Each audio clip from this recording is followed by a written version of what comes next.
I'm back. It's 7:09 p.m. Um well, I'm in a different room now, back at the motel. And so yeah, I really like the other room and was accustomed to that one. So I'm in this room now, and I saw what I thought looked like three bed bugs or three dead bed bugs or something. So they don't have blankets, just the sheet right here. So one of the last things I need is bed bugs. I hope they don't have bed bugs, but so I'm still trying to settle that dispute with the Cash App thing, and then also what's going on is I had to deal with workplace bullying, mobbing again from two different coworkers today. So I'm too tired to even talk about anything right now. Too tired to talk about anything. But now that now that I'm um you know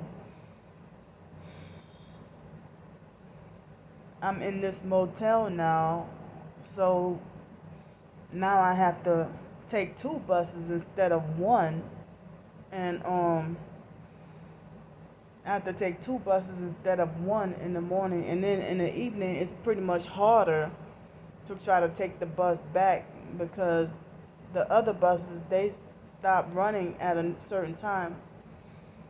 So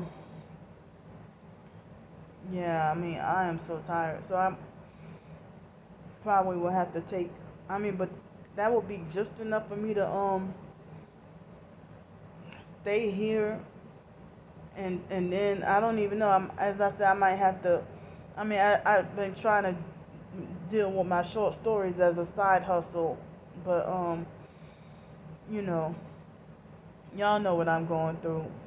But I mean, it's very malicious and diabolical for that girl to try to rob me of $180 on purpose just so she can keep me homeless, and then once she succeeds, then then she'll ignorantly laugh. I mean, a true Christian wouldn't try to. This is the first time a perp has ever tried to be an Indian giver and try to take money back from me. So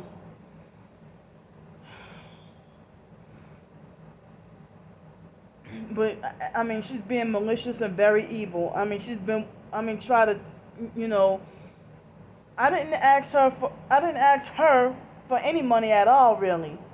And she tried to act like she wanted to take over and try to be my handler, and people were saying that she was trying to groom me for a sacrifice. And so I rejected what she did to me, and so now she's trying to make my life a living hell.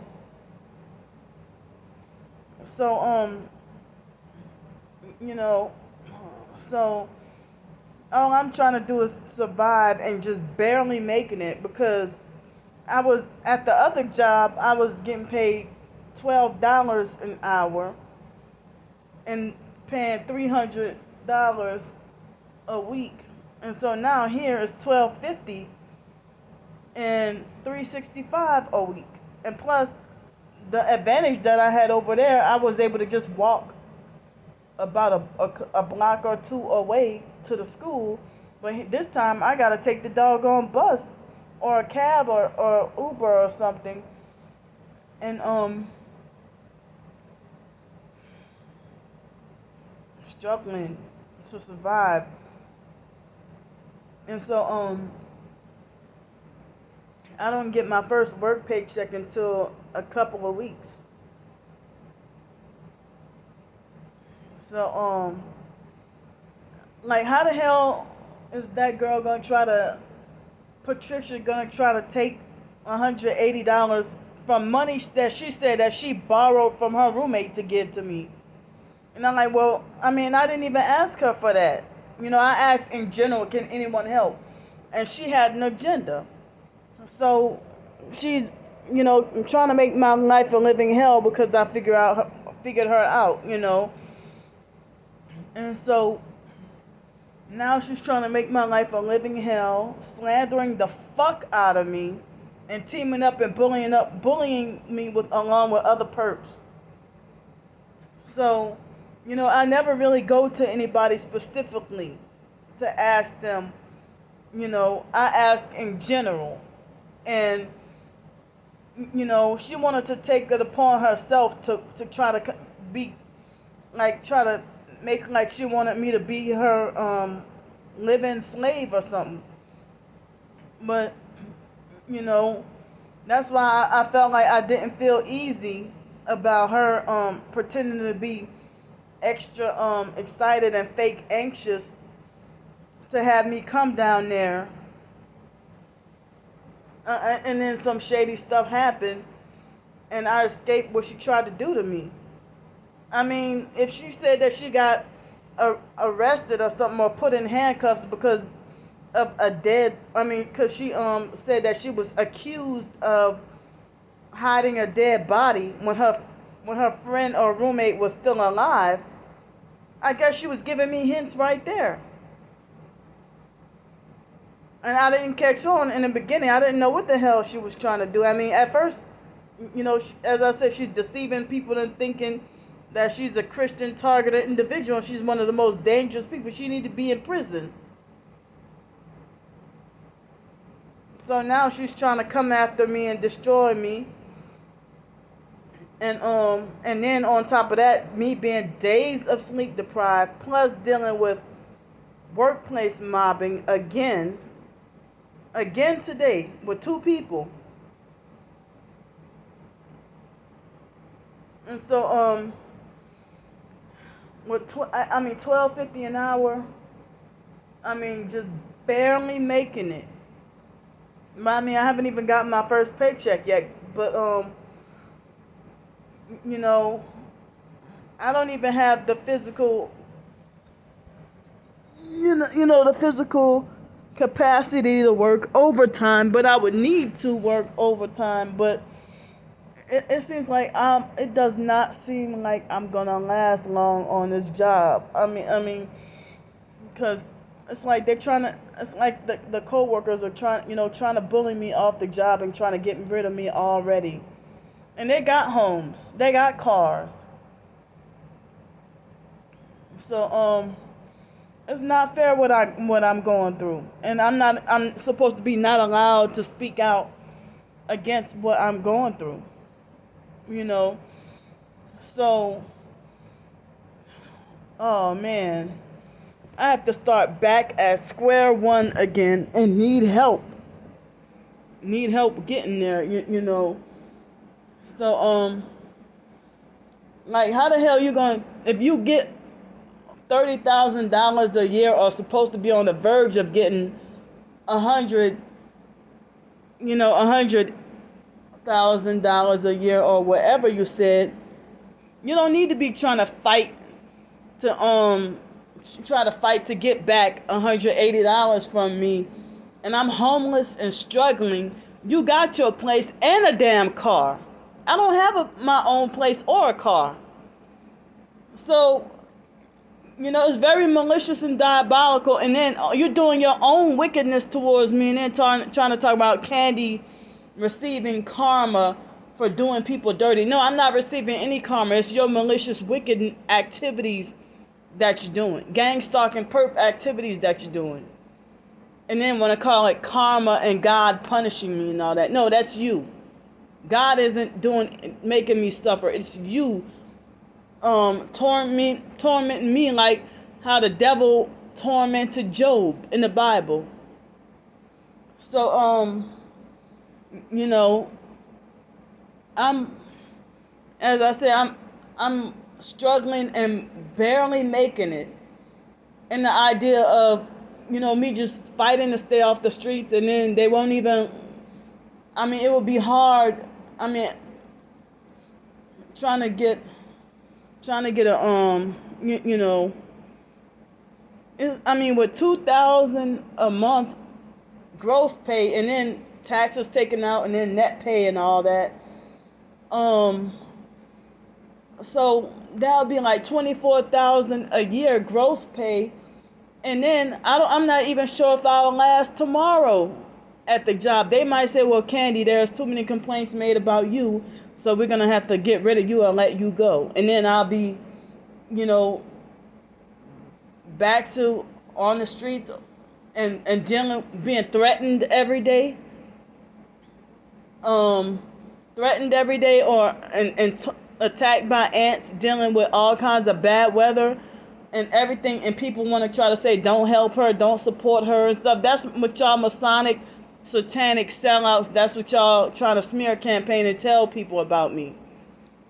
While I'm trying to better myself, and it's like, damn, I'm trying to, just got hired with this new job and not allowed to be vocal and outspoken, and being made to feel unwelcome at work, made to feel unwelcome, and then being bossed and told what to do by co-workers.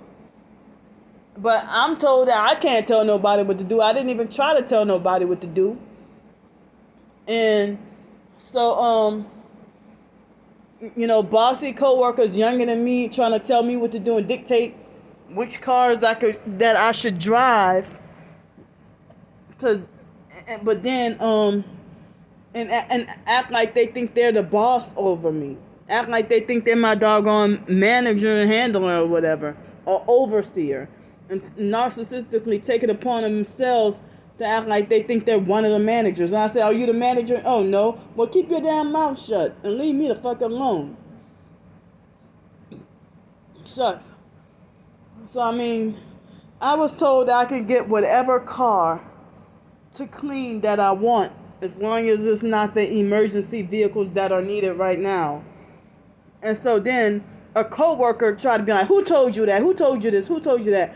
And I'm like, "You ain't the manager to be asking me these kinds of questions." So as I said, I'm dealing with workplace mobbing and bossy bully coworkers, and I had to blow somebody off today. I didn't use curse words, but I basically cussed her out without uttering curse words. I told her to, back off and leave me alone, when she tried to tell me not to get this car, and then not to get cars from the back, and then she tried to tell me I should get the cars from the front, and then try to dictate what car I should get. "Oh, you should get that Kia Soul." And then she was wearing a company shirt is red, but she was throwing up the 666 hand signs. I'm not stupid. She's sitting there trying to play games with me, and then she tried to play innocent, playing like she's the victim, and try to be like, "Oh well," trying to make like me blowing off on her was uncalled for, and that I was the one being rude. But I see you perping me with those 666 satanic hand signs, and then trying to tell me to go and drive the Kia Soul. I didn't want to drive no doggone Kia Soul. And I'm just not going to go into too much more detail, but I know they were used to perp me and use Kia Soul with the gang stalking a lot. They haven't heavily used the Kia Soul recently, but Kia Soul, I heard a lot of targeted individuals being gang stalked with that. So she tried to tell me, "Oh, you should go get the Kia Soul." I'm like, "No." And then she tried to tell me I should only get the cars from the front, but she didn't. And I saw her taking cars from the back, and that's what and then I get yelled at by the big bosses for if I do if I do or if I don't, I get yelled at. So it seemed like the co-workers, the bossy co-workers with no authority, y'all gonna sit there and keep me homeless as a punishment for being outspoken about my doggone gang stalking and workplace mobbing, which comes with the territory, and they force you to stay homeless. And I got a whole bachelor's degree, and I was told that I should be having a career of over $36,000 a year minimum.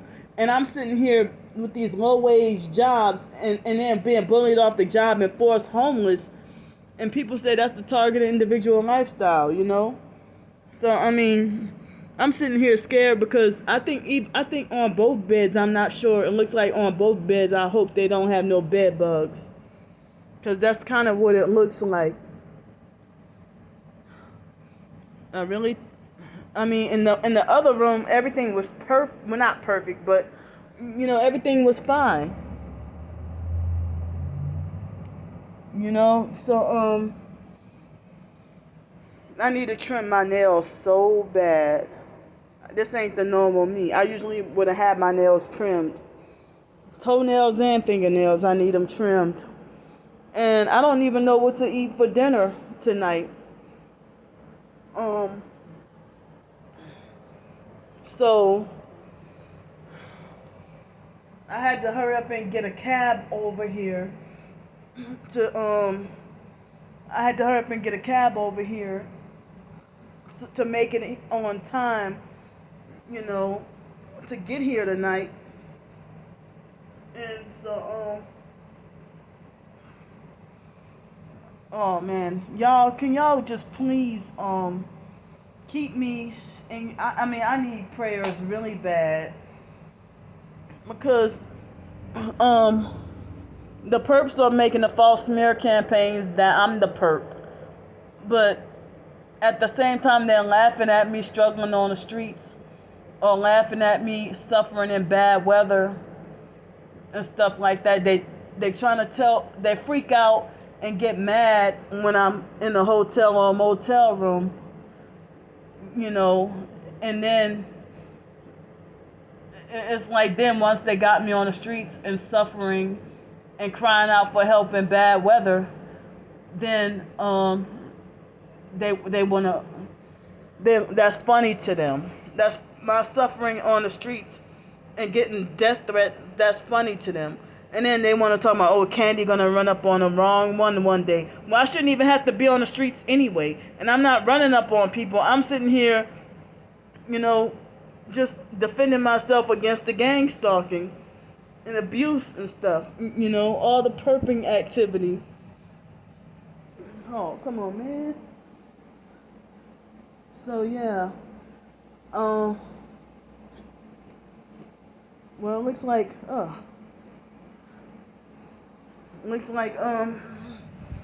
yeah, so I have to start all over again, and I'm sitting here like struggling and wondering how am I gonna survive and stuff like that. And it's like